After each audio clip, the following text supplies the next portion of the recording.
De votre magazine Semel chez vous, madame, messieurs, bonjour et bienvenue à vous tous. On parle insécurité dans la partie est de la République démocratique du Congo. Vous le savez, le FRDC ont signé ensemble avec la MONUSCO une opération conjointe qu'on appelle comme ça Springbok pour bouter l'ennemi dehors. Mais la question qu'on se pose est celle de savoir, pendant que la République démocratique du Congo, les Congolais de manière générale ne font plus confiance à la MONUSCO, est-ce le gouvernement congolais n'a-t-elle plus d'alternative pour mettre fin à l'insécurité dans la partie est de notre pays au regard justement de la faiblesse décriée de la MONUSCO depuis plusieurs années? Aussi, avec notre invité, nous allons parler processus électoral en RDC. Vous savez, les élections sont prévues comme ça pour le 20 décembre. Comment l'Union sacrée tient à s'organiser? Comment l'Union sacrée va-t-il s'engager pour ces élections aussi? Mais est-ce que ces élections vont réellement se tenir le 20 décembre prochain? Est-ce un mythe ou une réalité au regard du temps qui nous reste? Aussi, nous allons revenir enfin à l'appel à la démission de ministres qui sont candidats députés nationaux par la Sainte-Co et l'ECC pour éthique et moralité, parce que ces confessions religieuses pensent que si vous êtes ministre, vous pouvez détourner de l'argent justement pour battre campagne, ce qui donnera à certains candidats de l'avantage par rapport aux autres, raisons pour lesquelles ils appellent aux ministres candidats à pouvoir démissionner. On en parle au cours de ces 45 minutes sur ce plateau avec monsieur Patrick Makanga. Il est cadre et communicateur du parti politique AFDC et allié. Monsieur Patrick Makanga, bonjour et bienvenue à vous. Bonjour, cher Nathan, merci beaucoup pour l'invitation. J'en profite pour saluer aussi Madame Tania. Et je salue tous les téléspectateurs scotchés en train de nous suivre cet après-midi. Merci beaucoup, monsieur Patrick Makanga. Elle est avec moi, Madame Tania, bonjour et bienvenue. Bonjour Nathan, bonjour monsieur Patrick. Bonjour Madame. Salut également les téléspectateurs qui nous suivent en direct moment. Merci. Très bien. Monsieur Patrick Makanga, avec vous, nous commençons d'abord avec l'insécurité, c'est mieux, parce que c'est vraiment une question qui dérange beaucoup le Congolais. Vous avez tous suivi comment les Congolais de l'Est ont manifesté pour exiger comme ça le départ de la MONUSCO, chose que le chef de l'État, Félix Antoine Tshisekedi Tshilombo, a accepté et a demandé à ce que le gouvernement puisse entreprendre des démarches, question de mettre fin avec la MONUSCO déjà à partir de cette année, le mois de décembre de cette année. Mais du coup, ils ont enfin signé une opération ensemble avec le FRDC. Cette opération qu'on appelle Springbok, c'est pour bouter hors d'état de nuire l'ennemi qui dérange le Congolais à l'Est. Mais est-ce, monsieur Patrick Makanga, le gouvernement congolais n'a-t-il plus d'alternative pour mettre fin à l'insécurité à l'Est de notre pays? Ce qui est vrai, nous devons d'abord nous convenir sur une chose, sur le fait que l'opération Springbok ne veut pas dire renouvellement du mandat de la MONUSCO, parce que en ce qui concerne le mandat de la MONUSCO, les choses ont déjà été tirées au clair. Je pense que ça va jusqu'au mois de décembre, que la MONUSCO est en processus de quitter la République démocratique du Congo à cause de son efficacité, son inefficacité dans des missions les reconnues, donc en tant que la MONUSCO bien évidemment. Et l'opération Springbok n'a rien à voir avec un renouvellement de mandat de la MONUSCO. On doit d'abord se mettre d'accord sur ce point. Et de deux, l'opération Springbok, c'est une opération, en tout cas, selon moi, je qualifie ça de courte portée. Des courtes portées. Pourquoi? Parce que l'opération vise à sécuriser Goma et Saké de l'avancée des troupes du RDF au Rwanda, bien évidemment. Moi, je pense que c'est une opération qui doit être envisagée sur toute l'étendue, sur toute l'étendue occupée par ce mouvement rebelle. Alors, essayer de retenir ça à ce niveau, c'est en quelque sorte un aveu d'échec. Un aveu d'échec, et surtout qu'on sent que même sur le plan, sur des engagements que nous avons eus avec d'autres pays, surtout de l'EAC, nous sentons la léthargie qui frise une complicité de ce dernier vis-à-vis contre notre pays, vous voyez un peu, parce que on sait que nous ils ont souvent, la plupart de ce pays se sont comportés en voyous pour profiter de nos matières premières en installant l'insécurité et la terreur chez nous, un moyen pour eux de faire éclore leur économie. Et on sent vraiment la léthargie sur ce point-là, nous devons le reconnaître. Beaucoup d'actions mises en place, beaucoup de remèdes mis en place dans la partie Est. Il y a une sorte de résilience. Une résilience qui ne date pas d'aujourd'hui, bien évidemment. Une résilience qui date depuis la nuit des temps. Parce que des conflits à l'est de notre pays, vu que ce sont des conflits aussi vus sous un angle économique, on sait que deux pays en dépendent, entre autres le Rwanda qui doit une bonne partie de son économie, il doit une bonne partie de son économie dans l'industrie de la guerre qu'il installe en est de la RDC. Ce sont là parmi des éléments qui essaient un peu d'augmenter ou soit de créer cette résilience. Quand on voit le Rwanda, il y a beaucoup de multinationales qui se retrouvent derrière, qui ne méritent pas trop dépenser en termes d'acquisition de matières premières. Ils veulent avoir ça dans des prix un peu dérisoires pour qu'ils fassent trop de bénéfices. Donc, en quelque sorte, on voit aussi la naissance du capitalisme. Donc, c'est aussi une guerre de capitalistes sous couvert de Rwanda, sous couvert de l'Ouganda et j'en passe. Donc moi je pense que l'opération est bonne, mais cela devrait s'étendre sur tout le coin menacé par le M23. Et si on doit aussi voir dans le même angle d'idée, sous ce même angle d'idée, c'est comme si la MONUSCO a davantage perdu sa crédibilité. L'ONU d'une manière générale. Parce que nous avons suivi Madame Bintou Keïta, nous avons suivi le secrétaire général de l'ONU, reconnaître tout haut que la MONUSCO n'avait pas des équipements sophistiqués. Cette organisation mondiale n'avait pas des matériels sophistiqués, matériels nécessaires pour essayer de stopper le M23. Parce qu'on ne pourrait pas peut-être demander à la MONUSCO d'entrer en guerre, mais ne fût-ce que sécuriser la population civile. Donc la MONUSCO, en quelque sorte, a déclaré faillite. C'est ce qui a même occasionné différentes manifestations de la population contre la MONUSCO. Parce que les gens se sont posé la question de savoir, mais quel est votre rôle? Quelle est la raison de votre existence en RDC si vous n'êtes pas à mesure, de remplir votre mission? C'est ce qui est à la base de soulèvement à gauche et à droite. Donc, si aujourd'hui la MONUSCO s'est dit être prête, la MONUSCO s'est dit être capable et à mesure d'appuyer le FARDC, avoir maintenant des équipements nécessaires, là, maintenant, c'est cette branche qui nous amène à une complicité sur le plan international.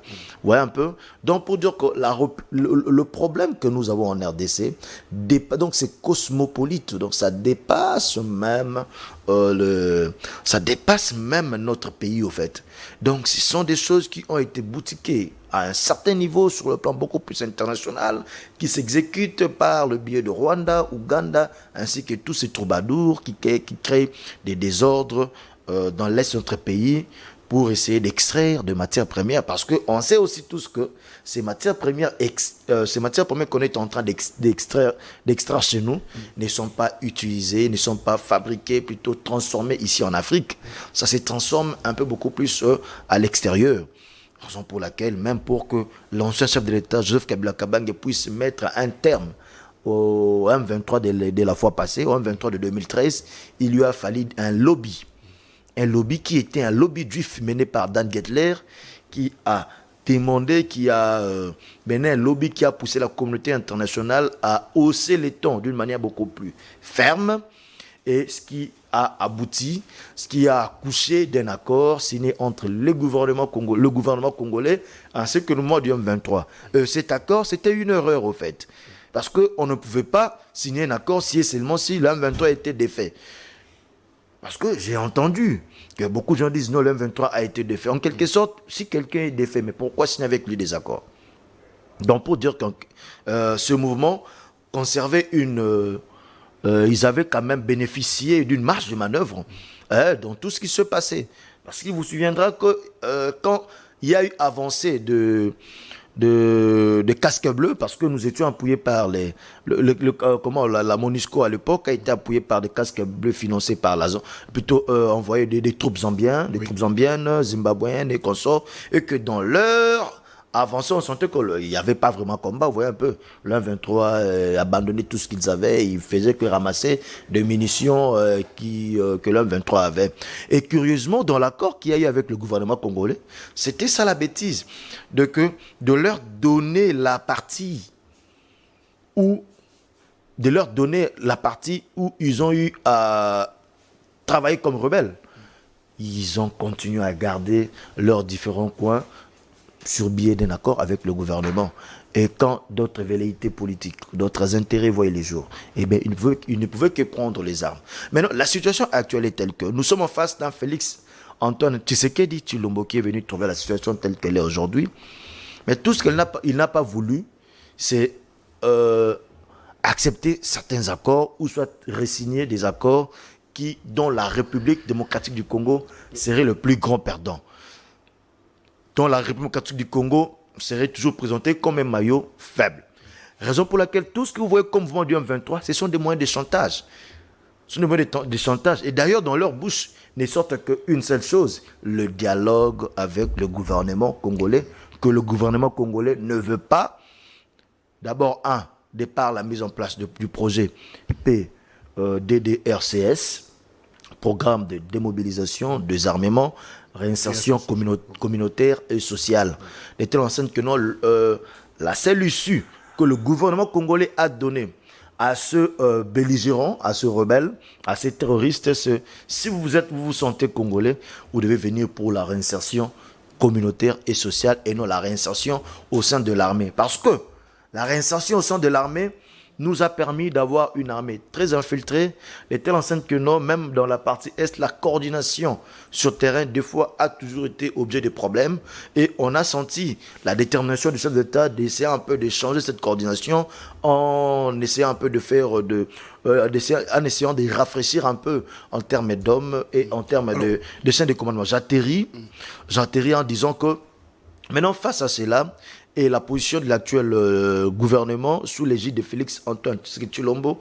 Et voilà, la situation est telle que le M23 procède dans des chantages. Et la position du gouvernement a été appuyée ou soit entérinée par l'Assemblée nationale, de par la position de du Parlement, interdisant la réinsertion au sein de l'armée congolaise des troupes terroristes ou soit des troupes de mouvements rebelles, parce que cela c'était vu comme une façon d'encourager quiconque quiconque qui est mécontent de prendre les armes et intégrer l'armée avec des grandes fonctions et des gardes bombardés et consorts.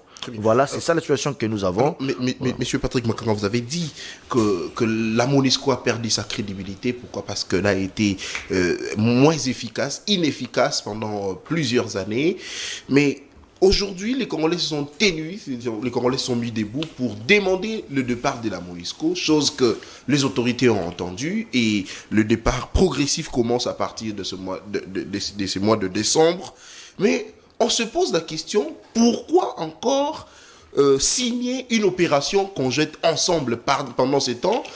Il y a plus de confiance entre l'armée congolaise et la MONUSCO. Il y a pas de confiance. Il y a ceci. Comment signer encore des opérations? Nous ne pouvons pas. Tout ce qu'on a toujours voulu, c'est que la MONUSCO puisse mieux remplir sa mission. C'était ça notre préoccupation. Nous n'avons pas un problème avec l'Organisation des Nations Unies, la Société des États. Nous n'avons pas un problème avec la MONUSCO. Nous, notre préoccupation, ou soit la colère des gens de l'Est, la colère des Congolais d'une manière générale, c'est que la MONUSCO ne remplissait pas, n'était pas à la hauteur de sa mission. C'était ça le vrai problème. Mais en attendant le départ de la MONUSCO, vous voulez qu'on puisse faire quoi? Parce que la MONUSCO est là. En attendant son départ, c'est normal si la MONUSCO se sent capable, même en attendant son départ, d'être à la hauteur de sa mission. Alors, la MONUSCO n'a que... Voilà, pendant plusieurs fois... Même en français, on dit il n'est jamais tard pour mieux faire les choses. La MONUSCO doit partir, la MONUSCO est en train de partir. Mais pendant ce temps, entre-temps, la MONUSCO est là. Vu que la MONUSCO est là, la MONUSCO doit faire son travail. Mais Parce que, je ne sais pas, nous risquerons de quitter. Les problèmes, il ne faut pas fixer les problèmes. Faut pas fixer le problème des gens comme si on a un problème particulier avec la MONUSCO. Les Congolais n'ont pas un problème particulier avec la MONUSCO parce que nous avions tous acclamé l'arrivée de Casques Bleus ici, en RDC, comme mission de paix. Vous voyez, comme mission de paix. Mais les Casques Bleus ne nous ont pas donné la paix, ne nous ont pas donné la stabilité, voire même. Vous voyez un peu, c'est dans ces missions régaliennes. C'est là où se trouve le problème. Ce n'est pas avec la couleur des gens que compose l'équipe, ce n'est pas avec l'organisation d'une manière, mais c'est en rapport avec les missions. Si, dans les 3 mois qui restent à la MONUSCO, parce que le sort est déjà scellé, la MONUSCO se dit faire son travail, où est le mal? Monsieur Patrick Makanga, est-ce que vous pensez que la MONUSCO qui sait que la RDC s'est décidée à pouvoir leur faire partir, on le dit ainsi, est-ce que vous pensez que ces éléments de la MONUSCO auront cet état d'esprit de pouvoir bien faire le travail en quelques mois qui les restent? Je pourrais dire en 1 mois qui les reste. Non, il y a ceci. Parce que c'est question aussi de l'état d'esprit. Pendant qu'ils savent qu'ils doivent déjà partir, vous pensez qu'ils vont faire correctement le travail? Non, mais si ces gens ont le peu de crédibilité, ils ont intérêt à faire correctement leur travail jusqu'au jour de leur départ. C'est comme si vous, monsieur Nathan, vous avez un contrat avec Semel. Semel vous informe, vous donne un préavis, et que dans 1 mois, vous allez quitter Semel 13. Dans 1 mois, en attendant l'expiration de votre préavis, vous êtes censé respecter votre contrat. Donc c'est pareil avec la MONUSCO. Donc, nous ne voulons pas de vous, mais en attendant votre départ, on exploite les contrats. C'est pareil, même quand nous louons une maison. Quand vous louez une maison, le bailleur vous donne un préavis que dans 3 mois, vous devez quitter la maison. Cela ne veut pas dire que vous n'allez plus utiliser l'eau du robinet, vous n'allez plus utiliser les installations sanitaires. Si, comme d'habitude, on voit des installations sanitaires, cela ne veut pas dire que vous n'avez plus droit à l'électricité. Donc, vous allez jusqu'à l'expiration du préavis.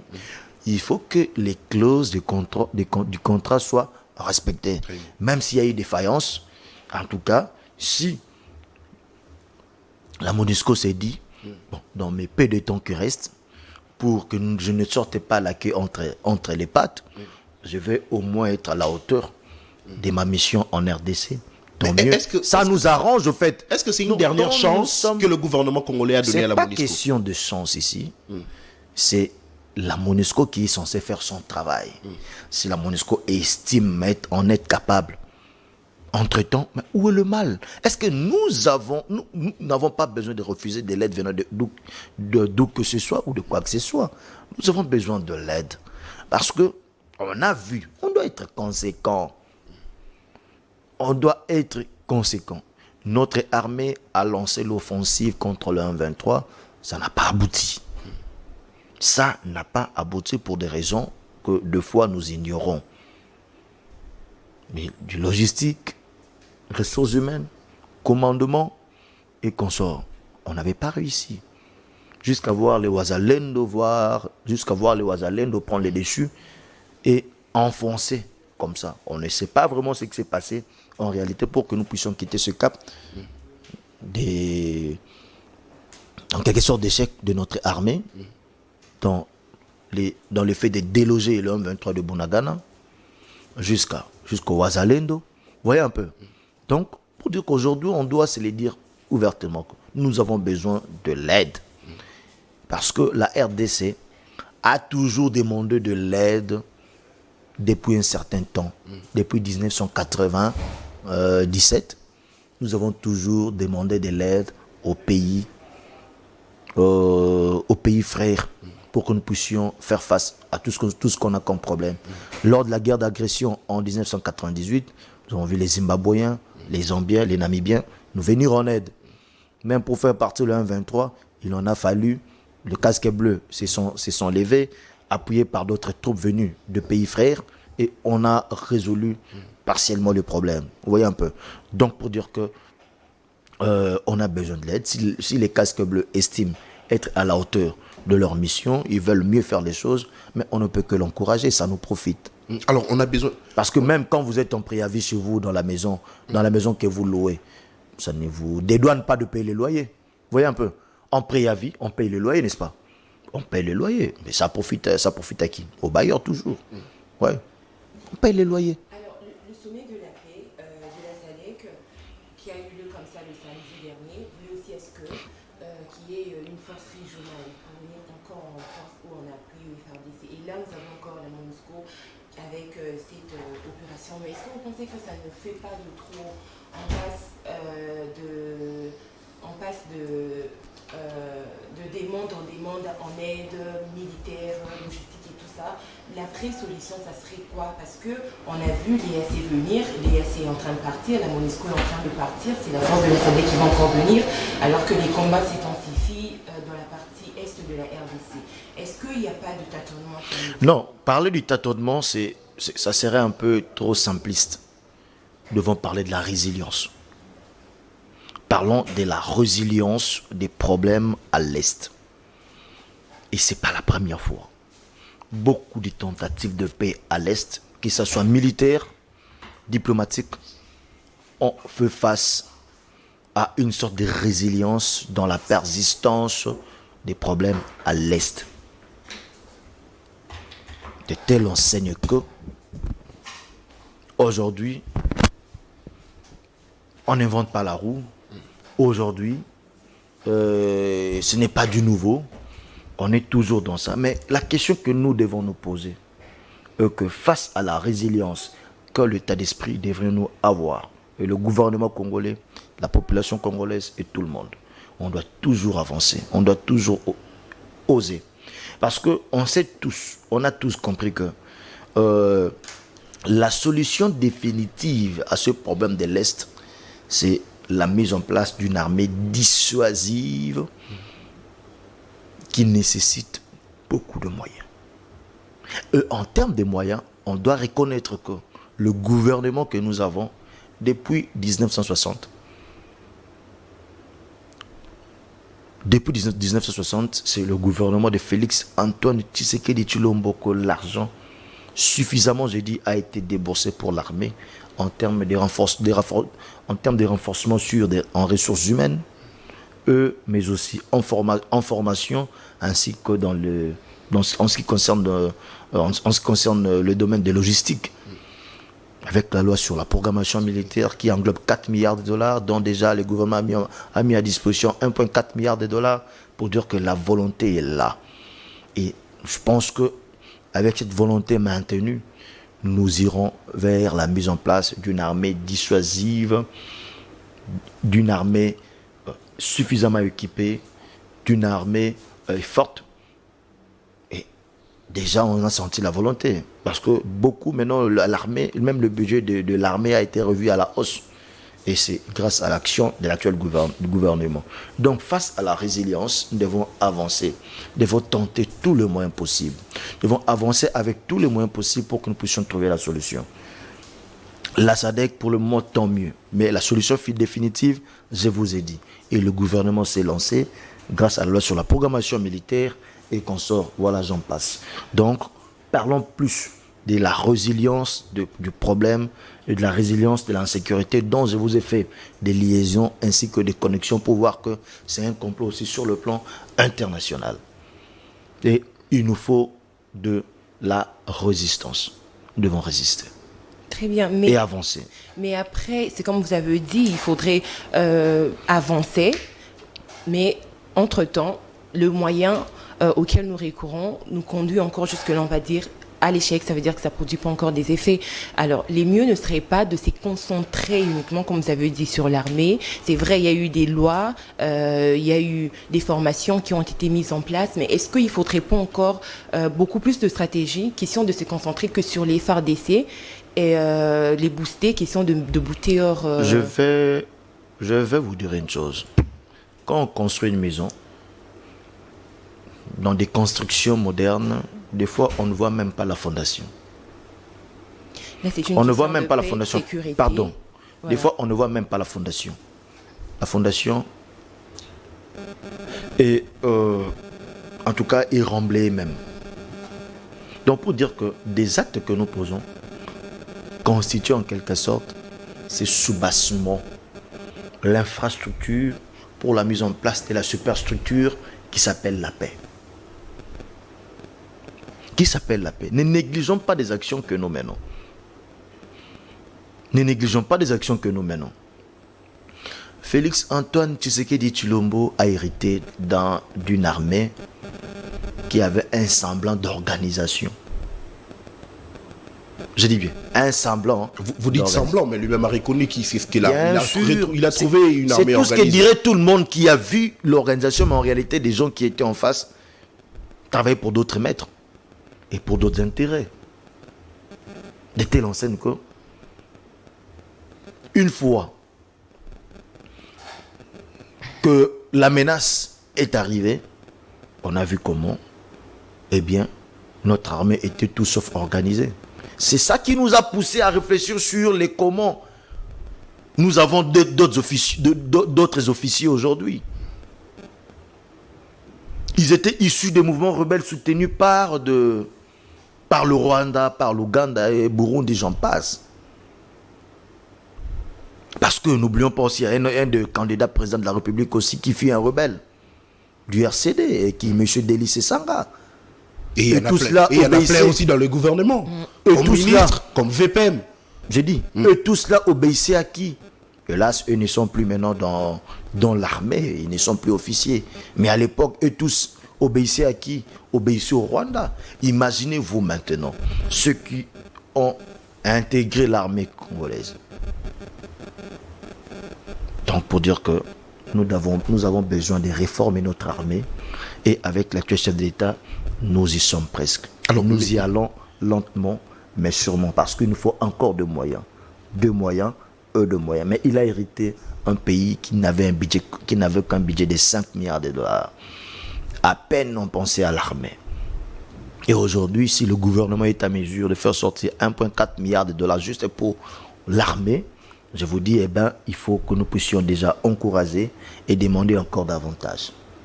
Alors, M. Patrick Makanga, vous avez dit ici sur ce plateau que la RDC a toujours besoin de l'aide de pays frères pour l'aider à pouvoir vaincre les ennemis. Alors, M. Patrick Makanga, est-ce aujourd'hui le gouvernement congolais a aussi un problème sérieux de casting?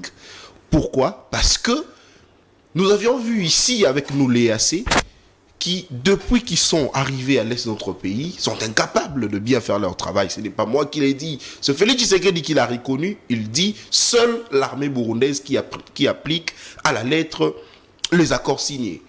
Est-ce que c'est un problème de casting que le gouvernement est incapable de faire pour nous apporter ici des pays qui viendront pour nous aider et non de pays qui viendront pour profiter de nos richesses, soutenir le rebelle et puis profiter de nos richesses? Comme on dit, je l'ai toujours dit, nous ne devons pas nous considérer comme un îlot éloigné du reste du monde. Aujourd'hui, le monde est considéré comme un village planétaire. Et le vécu en communauté nécessite une organisation. Bien évidemment en communauté. Je te l'enseigne que, de par notre position géostratégique, on ne pouvait qu'être membre de l'EAC. L'EAC s'est tapé la poitrine pour dire que oui, je vous apporte la solution. On ne veut pas dire non, sinon ça serait aussi servir des brèches aux détracteurs. Nous avions dit, nous voulions les soutenir, ils ont dit non. On ne veut que leur accorder le bénéfice des doutes et tirer des conclusions. Nous avons tiré des conclusions maintenant que non, l'EAC ne nous aide pas. Vous voyez un peu, parce que on doit savoir qu'au-delà de ce que nous voyons, il y a aussi certains pièges. Et surtout que ces gens-là font partie de l'EAC. Des gens, nos détracteurs, font partie de l'EAC. Imaginez-vous qu'on disait non, nous ne sommes pas, on disait niet avec des arrangements au niveau de l'EAC. Vous savez ce qui allait se passer? En tout cas, on se ferait marcher dessus ici, sans que tout le monde dise non. Parce que vous verrez, la plupart des communiqués, la plupart des communications, même venant de l'étranger, tout cet état du soir, on ramène tout le monde à Nairobi, on ramène tout le monde à Luanda. Vous voyez un peu. Donc pour dire que nous ne pouvions pas servir de brèche. Et le chef de l'État le savait très bien, qu'il ne pouvait pas servir de brèche à ce gens. Alors, mais est-ce qu'il est temps... Maintenant, on constate qu'il y a la mauvaise foi. Et la communauté internationale en est témoin, parce qu'aujourd'hui, on sanctionne le Rwanda déjà. On a coupé de l'aide. Les États-Unis ont coupé de l'aide militaire au Rwanda. Vous voyez maintenant? Donc, sur le plan diplomatique, c'est vrai, le résultat n'est pas du boom, mais nous sommes en train d'avancer déjà. Alors, Et M. notre Patrick point, Makanga, sûrement- est-ce qu'il est temps, une dernière question, est-ce qu'il est temps, comme ça, au gouvernement congolais, de pouvoir recourir à d'autres forces? Vous Mais avez bien parlé de l'armée, évidemment, mais nous de avons la l'armée. SADC. S'il vous plaît, vous avez parlé ici de l'armée zimbabwéenne, zambienne. On a aussi besoin de voir ces pays-là venir nous soutenir. Mais ils sont Pourquoi dans- simplement l'Ouganda? Mais oh là là. Mais il y a Madame Tania qui venait de l'évoquer, peut-être que vous ne l'avez pas suivi. Le chef de l'État a été à une conférence de la SADC. Ça a été évoqué, cette situation, pour que ceux-là puissent venir. Ils ont donné leur avis favorable. Donc pour dire que vous vous inquiétez pour rien. Voilà, on a d'autres options, on a d'autres pistes. Très Madame bien, Tania l'a merci. soulevé tantôt. Merci beaucoup, Monsieur Patrick Makanga. C'est lui notre invité. Il est cadre et communicateur du parti politique AFDC, du professeur Modeste Bahati Lukwebo. C'est avec lui que nous sommes en train d'échanger autour de ces sujets importants, notamment l'insécurité à l'est du pays. Cette fois-ci, on parle élection. Comment l'Union sacrée compte s'y prendre? Est-ce qu'il y aura bel et bien élection avec le temps qui nous reste? Monsieur Patrick Makanga, vous avez la parole en 5 minutes pour nous planter le décor sur la question de l'élection, comment l'Union sacrée compte s'y prendre, surtout au niveau législatif national et provincial, parce que l'Union sacrée a aligné, le parti regroupement de l'Union sacrée ont aligné beaucoup de candidats. Comment ça va se passer? La bataille certainement sera énorme lors de ces élections. Vous l'avez si bien dit, la bataille est énorme, pas serein. La bataille est énorme. Mais en termes des organisations des élections, de l'organisation des élections proprement dites, on doit se le dire entre nous sur ce plateau, nous ne sommes pas habilités de confirmer la date de l'organisation des élections, ni les gens de l'Union sacrée d'une manière générale, Non, mais c'est le 20. ni les gens de l'opposition, ni les gens de la société civile, j'en passe. C'est l'organe CENI qui est habilité à nous dire si il est, oui ou non, à mesure d'organiser les élections dans le délai. Alors, moi j'ai suivi la CENI, confirmé qu'il y aura bel et bien les élections le 20 décembre. Parce que vous avez soulevé une inquiétude. Dans votre question, ça soulève une inquiétude comme si, dans les délais impartis, les élections auront bel et bien lieu. Donc, la CENI, jusqu'à présent, dit être en mesure d'organiser les élections dans le délai. En tout cas, C'est là Mais le ce n'est pas n'empêche une pas. parole de l'évangile. Vous pouvez analyser le fait, ça veut dire ce qui reste à faire. Au Je regard ne du mairai temps. pas. Est-ce que vous pensez que je ne, ça à, sera ou pas à un certain moment dans la vie, on ne se donne pas certaines... on ne se surcharge pas au fait de vouloir faire le travail à la place des autres. Je n'aimerais pas réfléchir à la place de la CENI. Je n'aimerais pas faire le travail de la CENI. Nous avons la CENI au mot. La CENI continue de confirmer qu'il va nous offrir des élections dans le délai constitutionnel. Et sur base de l'expérience que nous avons ici en termes de l'organisation des élections, eh ben, ce n'est pas impossible. Nous lui accordons le bénéfice du doute et nous lui accordons toute notre confiance pour qu'il soit à la hauteur de ce qu'il dit. De ce qu'elle dit, ou soit de ce qu'il dit en tant qu'organe, en tant que CENI, de ce qu'elle dit. Nous accordons le bénéfice des doutes et nous attendons impatiemment les élections dans les délais constitutionnels. Telle est la position de l'Union sacrée. Parce que à votre niveau, vous croyez à ces processus. En fait, vous avez confiance à ce processus, contrairement à ce que Nous avons confiance à la CENI, nous avons confiance en leur expertise et ils confirment cela dans leurs différents communiqués. Eh bien, nous leur accordons le bénéfice des doutes. Et Communiqué nous ou attendons leur les façon de élections faire? dans le délai constitutionnel. Telle est la position de l'Union sacrée. Mais avec des problèmes de cartes, ça peut encore prendre Le problème du des temps. cartes, nous demandons encore à la CENI, parce que là, c'est un problème réel. Nous demandons à la CENI de s'activer parce qu'il y a d'autres coins qui exigent l'argent. Et puis, il y a aussi une sorte de léthargie. Mais néanmoins, dès mes propres yeux, j'ai quand même vu la CENI donner des duplicata, c'est ceux dont les cartes sont effacées. Moi, C'est quand j'en ai même un vécu. problème sérieux pour une personne qui peut se réveiller le jour du vote, se réveiller avec sa carte qui n'aura plus d'écrit. Non, ça ne s'efface pas, ça ne s'efface pas d'un seul jour. Vous aurez déjà les signes que non, ma carte est en train de s'effacer. Allez vous faire, Mais allez à faire une semaine un ou 3 duplicata. jours, est-ce que ça sera possible? Allez faire un C'est- duplicata, c'est mais un ce qui est problème vrai, la très CENI non sérieux. plus, la CENI non plus n'a pas dit qu'il clôture avec le duplicata à une période bien déterminée. Les fichiers sont là, les données sont là, vous êtes fait enrôler. Vous pouvez amener ça même à 2 jours.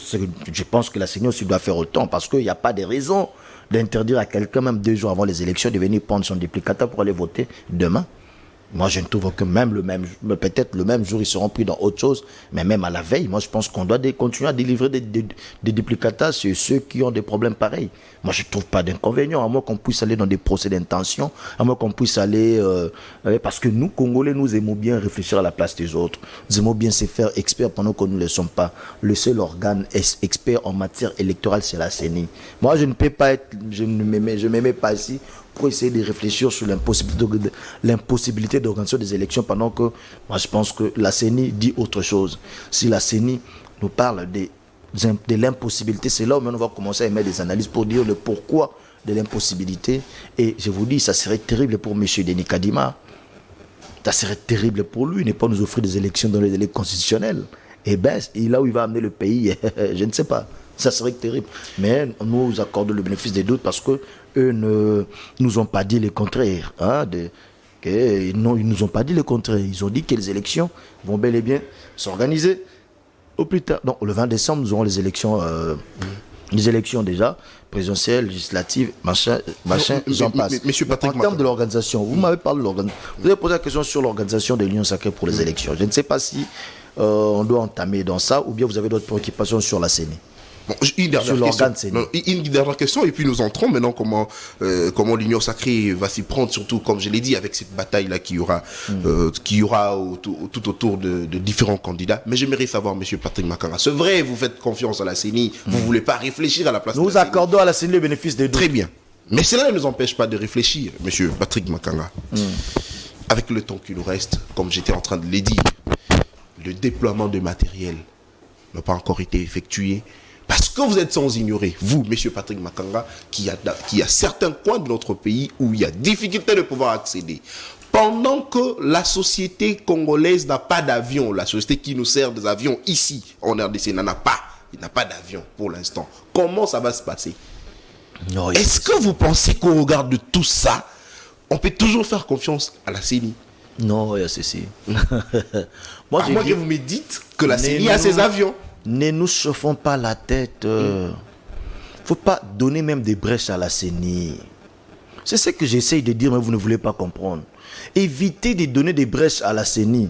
Ou soit vous êtes évangéliste de la non-tenue des élections pour un dialogue. Non, nous réfléchissons. Ou soit... Oui, non, pardon. Voilà. Ou soit vous êtes des évangélistes de la non-tenue des élections pour un dialogue, ou soit vous êtes des communicateurs invisibles de la CENI pour un glissement. Non, monsieur Patrick. Ne nous chauffons pas la tête. Non, écoutez, il y a ceci. S'il vous plaît. À un certain moment... Attendez, une mise au point, s'il vous plaît. Lui-même, Denis Kadima l'a dit, c'était sur TV5 Monde. Il a dit quoi? Il dit, lorsqu'on organise les élections, on ne met pas à côté ou on n'écarte pas le report. Et lui-même l'a dit.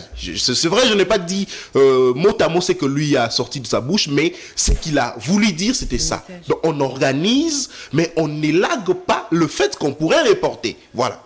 Mais alors, à la fin de compte, quelle a été sa conclusion? Il a conclu en disant qu'il y en aura, mais restons dans ça. Mais lui, parce que nous, écoutez, nous, vous savez,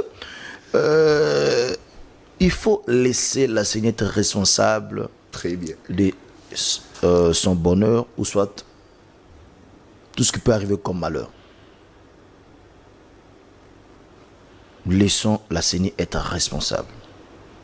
Et on sait que nous, plutôt en termes des attentes, nous attendons des élections dans le délai constitutionnel. C'est ça la position de l'Union sacrée et la CENI doit s'activer. Ben, hélas, jusqu'à présent, la CENI doit être prête. Très bien. Hier, la CENI l'a confirmé hier. Hier qu'elle est prête à organiser les élections dans le délai constitutionnel. Voilà. Et alors? La bataille au sein de l'Union sacrée. Oui. Ce qui est vrai, l'Union sacrée part en ordre dispersé. Oui.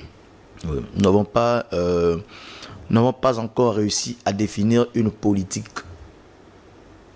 C'est vrai, nous sommes un bloc derrière un idéal, Félix Antoine Tshisekedi Tshilombo, mais nous n'avons pas défini une politique électorale qu'on devrait s'en approprier pour affronter les élections.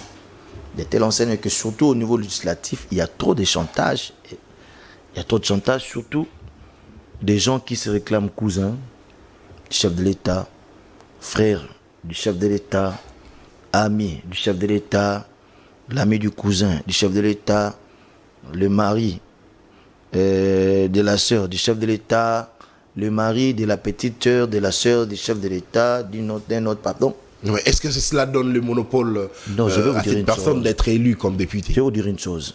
Ces gens de personnes maintenant qui revendiquent à tort ou à raison leurs acquaintances avec les chefs d'État, quand ils ouvrent leur bouche pour parler, c'est pour dire que non, voilà, nous on nous a donné 5 sièges à Lukunga, on nous a donné 5 sièges à Manono, on nous a donné ceci, cela.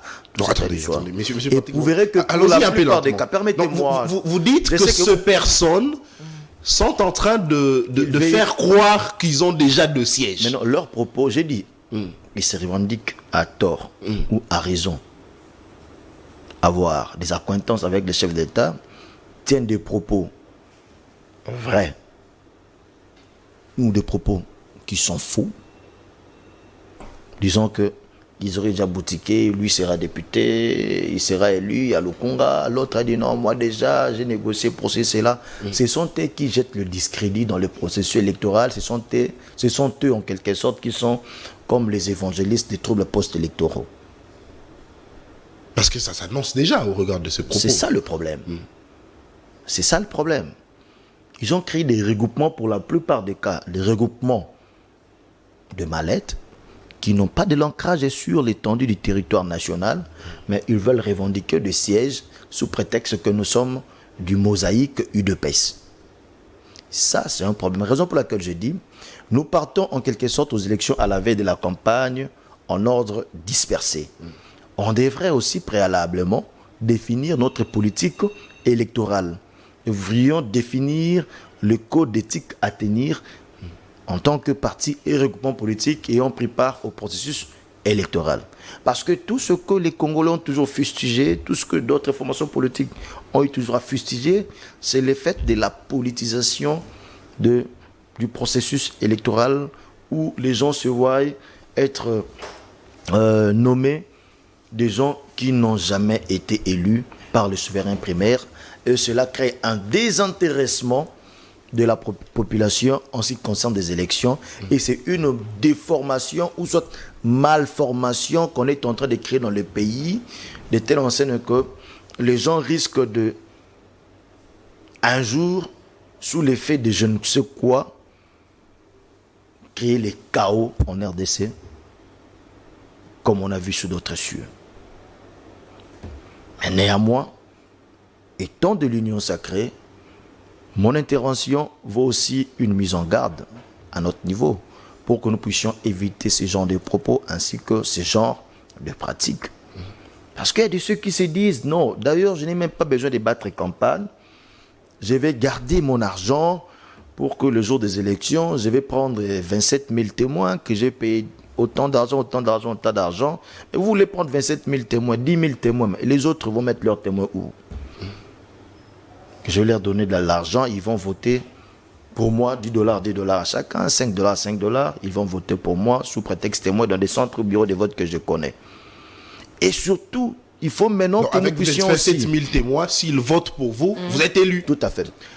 L'autre aspect des choses que nous découvrons sur terrain, parce que je suis aussi candidat à Tchangou, il y a certains centres dont les chefs sont déjà en connivence avec d'autres candidats pour dire que chez moi, vous allez venir un monsieur, parce que un monsieur, vos gens peuvent voter 3, 4, 5 fois sans qu'on puisse le signaler. Parce que ce qui est dangereux, c'est quoi? C'est que à chaque processus électoral, il y a toujours des gens qui ne viennent pas voter, au fait. Vous verrez que dans un centre, on publie par exemple, ces centres vont recevoir 1000 électeurs, mais ils se présentent 500. Et ceux qui sont Les 500 autres là, maintenant, c'est là où se trouvent les deals des chefs des centres, par exemple. Les chefs des centres, ils peuvent se dire, bon, vu qu'on est en connivence avec tel ou tel autre candidat, on va appeler les gens qui vont voter à la place de ces 500 autres.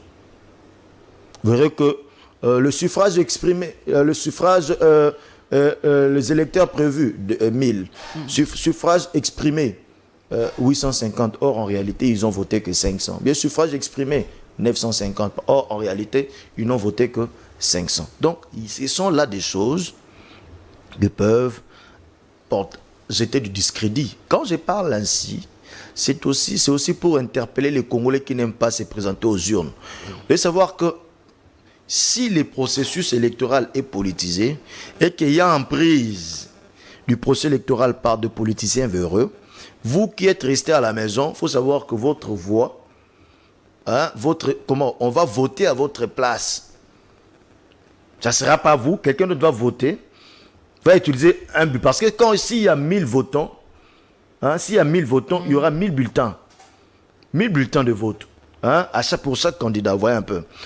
À chaque catégorie d'élection, il y aura 1000. Si vous ne venez pas, eh bien, d'autres personnes viendront voter sur vos bulletins de paie, vos bulletins de vote. Et voilà là où vous allez encore amener le pays. Raison pour laquelle j'interpelle la CENI, nous interpellons la CENI, ainsi que les Congolais qui n'aiment pas se présenter aux urnes. Et pour dire après, non, voilà.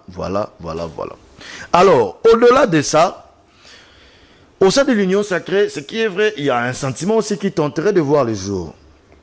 Disons que non, on n'a pas un candidat de taille, tout cet état du soir. Moi, je leur dis non. Dans un combat, il ne faut jamais sous-estimer son adversaire. Quand quelqu'un s'est dit prêt à en découdre avec vous, quels que soient vos titres, quels que soient vos ceintures, quelle que soit votre taille, en tout cas, vous devez vous mettre en cause. Même une mouche qui veut défier un éléphant, en tout cas, l'éléphant doit se poser des questions. Le pourquoi d'une si petite insecte veut me défier, moi qui suis parmi les plus grands animaux de la forêt. Moi, je pense que nous devons enlever l'attitude et sous-estimer nos candidats. Parce que je vois souvent dans les réseaux sociaux, les gens disent non, lui là, c'est un docteur, il ne connaît rien en politique. Lui là, c'est un Zambien, c'est un ceci, c'est là. Pendant qu'on a accordé à Moïse Katumbi pour la nationalité congolaise.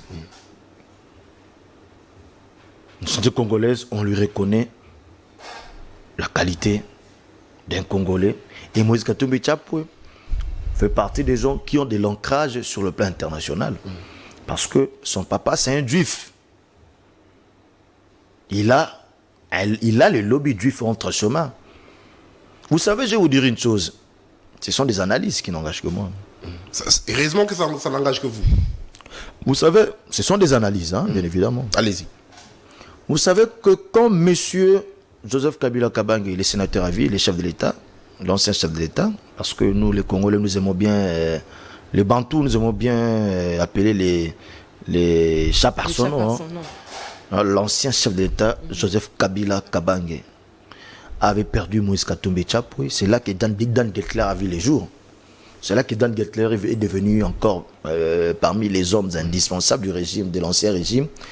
On s'est rendu compte, après le départ de l'ancien chef de l'État, que Dan Getler détenait une bonne partie des parts, même des choses qu'on n'a jamais exploitées en RDC, qui a avoisiné 1 milliard qu'il a dû céder à la République catholique du Congo, ce qui nous a conduit même à lancer des appels d'offres pour des blocs pétroliers, j'en passe.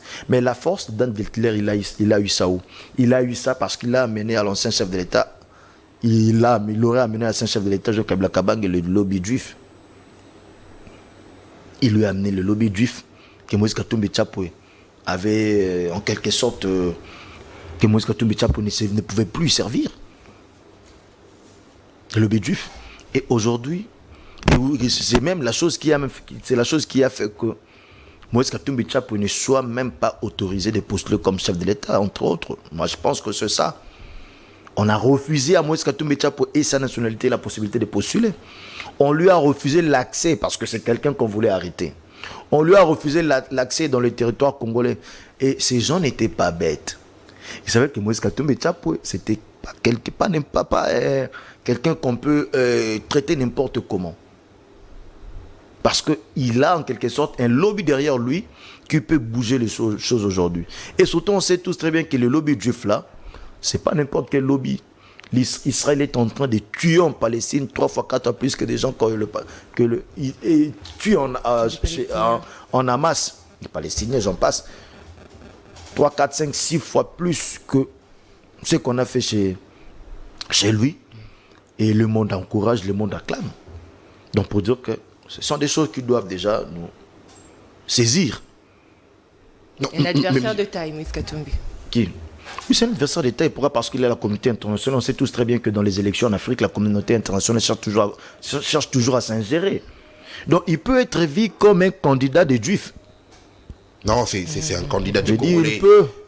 C'est un candidat du Congolais. Je dis ceci. Il peut être vu comme un candidat des Juifs. J'ai dit, il peut. Très bien. Alors, je ne dis pas qu'il est vu, mais il peut être vu comme un candidat des Juifs qui représente un lobby pas le moins dans le monde. De l'autre côté, nous avons Denis Mukwege que les gens qualifient d'un médecin arriviste en politique et consort. Apparemment, vous avez peur, l'Union sacrée. Les opposants. Non, on n'a pas peur. Moi, j'aimerais bien qu'on puisse parler de chaque candidat tel qu'il est, sans pour autant flatter quoi que ce soit. Mais pour dire que... Laissez-moi un peu vous poser quelques questions, monsieur Patrick Makamba. Non, on parle de la préparation et je soulève des choses qui pourraient nous distraire. Dans la préparation des élections. Les choses qui pourraient distraire l'Union sacrée. Qui pourraient nous distraire l'Union sacrée. Très bien. Évidemment, mais c'est dans le sujet. Monsieur Denis Mukwege, en 2014, il est l'unique noir à avoir le prix Sakharov. L'unique noir jusqu'à présent à avoir ce prix Sakharov. Il a tenu un discours digne d'un candidat président de la République quand il a peint les tableaux de la RDC. C'est ce qui lui a valu la fermeture de l'hôpital de Panzi. Par Joseph Kabila, à l'époque de Joseph Kabila Kabange, DGI, j'en passe. On a fermé son hôpital de Panzi. Parce que les discours qu'il avait tenus, ce n'était pas les discours d'un médecin. C'était le discours d'un politicien. Il a toujours été politicien. Il a toujours eu l'œil en politique. Il n'a fait que profiter de cette occasion pour mettre en place ses ambitions. Pourquoi? Parce que avec Félix Antoine Tshisekedi Tshilombo comme démocrate Félix Antoine Tshisekedi Tshilombo, il a trouvé le terrain propice de matérialiser ses ambitions. Point barre. Non, mais donc moi je pense. C'est la population qui. Et de deux, c'est la population qui lui a demandé de postuler. Non, ça c'est lui-même. C'est pour la consommation du grand. On a vu. C'est la consommation du grand public. C'est la population qui lui a remis même la. Un roi quitte l'Angleterre vient voir un Denis Mukwege. Vous pensez que c'est la population qui a envoyé ce roi venir voir? Non, mais c'est un prix Nobel. Vous êtes oui, c'est un ami. Prix Nobel. C'est un ami des Occidentaux. Comme Tshisekedi également. Non, Tshisekedi, son élection a été traitée d'un arrangement à l'africain. Vous confirmez sur ce plateau? Ça a été traité comme ça pour dire que ce n'est pas un ami des Occidentaux. Je voulais vous dire ça, vous répondre comme ça. Son élection a été traitée d'un arrangement à l'africain. Donc pour dire que ce n'est pas quelqu'un qui est porté par les Occidentaux. Mais nous avons en face de nous deux candidats qui potentiellement pourraient être des candidats portés par les Occidentaux. Mon propos interpelle les Congolais, mais aussi l'union sacrée de la nation. Nous ne devons pas sous-estimer ces gens. Et en même temps, la population aussi est en train de me suivre pour comprendre que les enjeux sont de taille. Notre pays, notre devenir, notre postérité est mise en cause aussi. Pourquoi? Parce que nos descendants vont vivre comment? Ce sont là des choses qui doivent interpeller et nous de l'Union sacrée, ainsi que la population qui est en train de me suivre en ces instants. Donc, dans cet ordre dispersé, nous risquerons d'influencer des troubles post-électoraux, des troubles post-électoraux, de telle enseigne que la communauté internationale, avec ses potentiels candidats, s'impose autrement. Donc, moi, je pense que nous devons, tous ceux qui sont de l'Union sacrée, en termes de la définition de la politique, en termes de définition de la politique électorale, tous ceux qui sont de l'union sacrée doivent s'abstenir des propos qui donnent l'impression comme si les élections sont gagnées d'avance.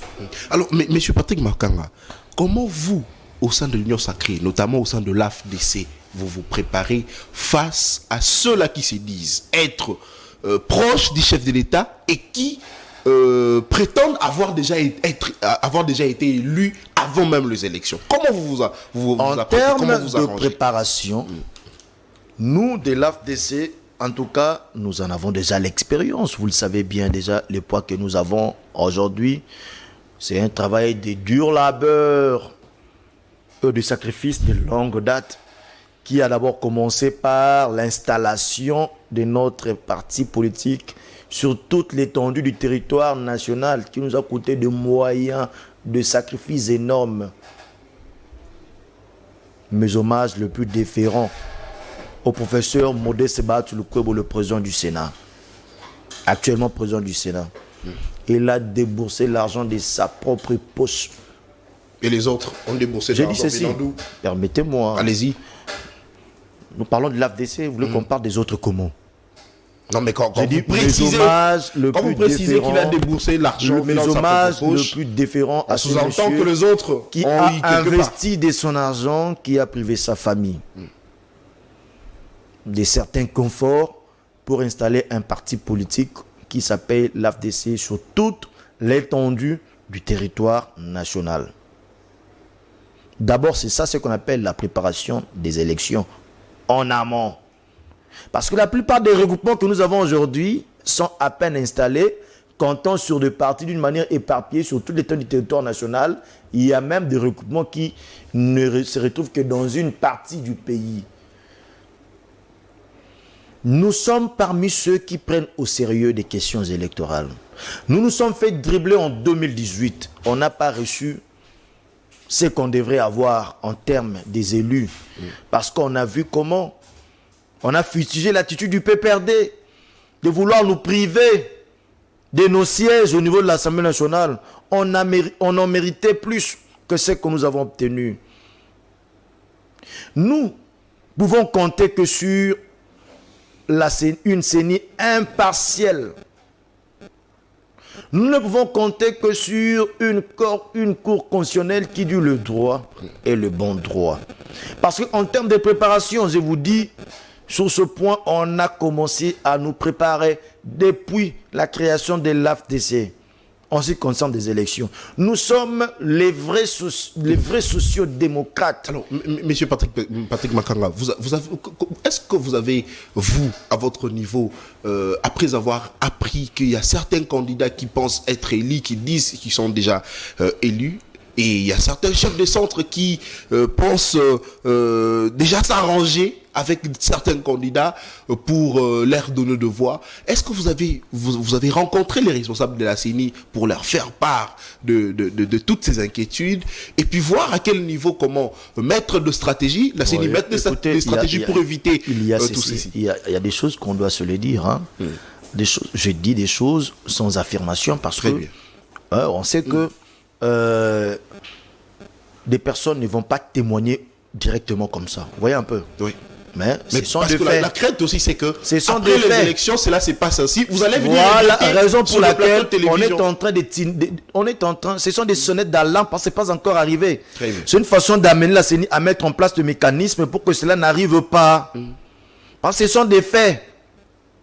Les chefs des centres, les bureaux de vote, tout cet tas d'histoire, ce sont des faits qui risqueraient de se faire soudoyer, que la CENI mette en place le mécanisme, même en ce qui concerne les témoins. Il faut quantifier les témoins. Combien de témoins par parti, soit regroupement politique? Ce n'est pas un individu de vous amener 20 témoins. Ou 27 000 témoins. Comme vous êtes dans une circonscription électorale, vous amenez 27 000 témoins même. Bon sang. Entre nous soit dit. Par quel moyen? Tout le monde vient témoin de ceci, témoin de cela. Ils viennent de Fou. Vous êtes à Tchangou, là où moi je suis. Ils ont ramassé des témoins Founa, Lukunga par billet de banque pour aller voter dans une circonscription électorale parce qu'on a des moyens à payer ces gens qui vont voter en votre nom. Non. Ce sont des choses qu'on ne peut pas admettre parce que ça crée une concurrence déloyale. Ça crée une concurrence déloyale. Raison pour laquelle je vous ai dit, monsieur Nathan, nous sommes en train de tirer une sonnette d'alarme pour que chacun prenne sa responsabilité. Tout ce que nous sommes en train de faire, c'est quoi? C'est de mettre nos témoins à nous. Parce que ça fait aussi partie de l'organisation en termes des élections. Nous allons bientôt, on a déjà enregistré des témoins, nous allons les envoyer en formation, ils seront dûment formés pour avoir l'œil sur tout ce qui se passe. Nous serons tenus informés en temps réel parce que nous avons déjà une centrale électorale mise en place depuis. Même le choix des candidats ont été scriptés, des fautes en comble. Profil, les consorts, les ambitions ont été gérées. Nous, on ne s'est pas improvisé, non, on n'a pas ramassé des candidats dans des maisons. Viens nous aider à être candidats parce qu'on veut atteindre le seuil de représentativité, le seuil de recevabilité. Non, nous avions préparé des candidats. Nous avions commencé le terrain depuis longtemps. Vous vous souviendrez d'ailleurs, je pense même chez vous, vous avez eu à diffuser mes images des terrains. On a commencé les terrains depuis longtemps pour mettre en place des bases compactes, convaincre la population sur le bien fondé des élections, sur le choix à porter. Et nous avons vendu notre offre politique pour que nous puissions faire de bons résultats. Et hélas, soit bon gré, notre résultat va profiter à l'actuel chef de l'État, Félix Antoine Tshisekedi Tshilombo, que nous avons pris comme candidat de l'AFDC comme parti politique, de l'AFDC comme regroupement politique. Le tableau que vous veniez de peindre là tout de suite en ce qui concerne certains candidats membres de l'Union Sacrée, ma question est, est-ce que les buts de l'Union Sacrée, c'était de favoriser certains candidats à ces élections? Nous savons que votre candidat commun à la présidentielle, c'est l'actuel chef de l'État, qui est aussi candidat en 2023, des élections de cette année. Mais pour ce qui est d'autres législatives, est-ce que ils se sentent favorisés ou ils pensent qu'ils ont de l'avantage par rapport à d'autres candidats parce qu'ils sont membres de l'Union Sacrée tout d'abord? Donc il y a ceci, on doit se dire de vérité. C'est quoi l'image que l'Union Sacrée? Il ne faut pas mélanger. Moi je parle de certains individus au sein de l'Union Sacrée et je ne parle pas de l'Union Sacrée d'une manière générale. Certains individus qui véhiculent des informations des gens que moi on m'a déjà donné parce que je suis frère d'eux, je suis la sœur d'eux, j'ai des entrées parce qu'il n'y a pas que le chef de l'État, il y a aussi au niveau de la CENI. Oh, je suis de ceci, vous voyez, j'ai des liens avec là-bas. Moi j'aurais déjà un siège, on a déjà négocié des sièges et consorts. Je parle des individus et non de l'Union Sacrée. Parce que l'Union Sacrée n'est qu'une vision. L'Union Sacrée n'est qu'un concept mis en place par les chefs de l'État qui est résumé par un changement radical. Changement radical dans le sens à travailler pour le bien-être de la population congolaise en prenant les valeurs de la justice et de liberté. Vous voyez un peu. Quand on parle de justice et liberté, on ne peut pas parler de la fraude électorale. Vous voyez un peu. Donc, l'Union Sacrée, c'est une vision, c'est un concept que tous ceux qui y sont doivent continuer de temps en temps à y référer à la vision de l'actuel chef de l'État qui voulait casser avec un passé où les politiques voulaient travailler pour leurs propres intérêts, étant même prêts à mettre le pays à genoux pour défendre leurs intérêts et défendre les individus faisant partie de leur famille politique. L'Union Sacrée, c'était ça. Nous ne devons pas nous écarter des choses. Mais maintenant, aux adhérents de rester dans cette vision, dans cette logique. Et ici, moi, je fustige certains comportements des gens qui se revendiquent de l'Union Sacrée et en même temps se revendiquant proches d'un individu, chef de l'État soit-il, au huissier de la République, membre de l'Union Sacrée par exemple, véhicule des informations des gens comme si chez nous les élections étaient déjà bon, moi j'aurais déjà un siège, voilà, il y a déjà tel, on m'a donné 2 sièges à Lukunga, l'autre vient vous dire non, nous avons 4 sièges à Tchangu, nous avons autant de sièges à Manono, nous avons à Lumbashi autant de sièges, nous avons à Bukavu, nous avons à Goma, tous ce sont ces choses-là que nous fustigeons et nous venons tirer la sonnette d'alarme. Merci beaucoup. Alors, Monsieur Patrick Makanga, une dernière question. C'est vrai, je l'avais annoncé parce que vous avez parlé de la concurrence déloyale, ce qui m'a d'ailleurs intéressé, raison pour laquelle je vais vous poser la dernière question pour qu'on termine en 1 minute simplement. Je l'avais dit de l'entame de cette émission que la CENTCO et les CC veulent à ce que le candidat député qui sont actuellement ministres puisse démissionner pour que cela ne puisse pas favoriser un quelconque détournement pour leur propre campagne électorale. Parce que vous avez parlé de la concurrence déloyale. Que pensez-vous?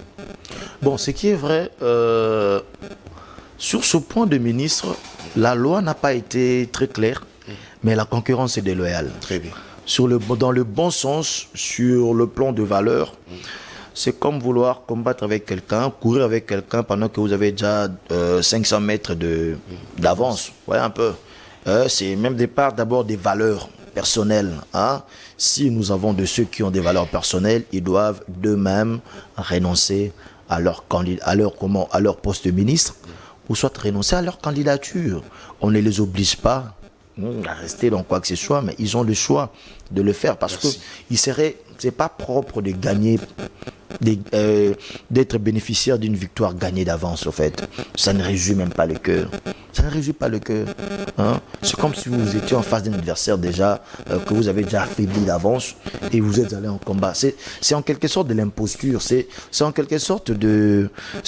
Ça n'a pas de valeur, au fait. Ça n'a pas de sens. Merci. Moi, ici, j'interviens non pas sur le plan juridique, de peur d'être contredit par certains éminents professeurs que nous savons qui du reste aussi sont dans le même trou à rats, de ceux qui sont en même temps professeurs d'université, droit, tout ça d'histoire, ministre, candidat député. Il est là en train de mettre de gros panneaux dans la ville pour se taper les torses. Je suis candidat, votez-moi, pendant que vous êtes ministre, entretenu par les frais du trésor public et qu'on sort. D'ailleurs, la population qui nous suit, vous devez avoir l'œil regardant, hein, qu'on ne vous trompe pas non plus. Si ces gens qui n'ont pas de valeur, qui n'ont pas de l'éthique pour accepter faire certaines concessions pour raison des valeurs, eh bien, la population doit prendre aussi ses responsabilités. Très bien. En une minute, votre conclusion.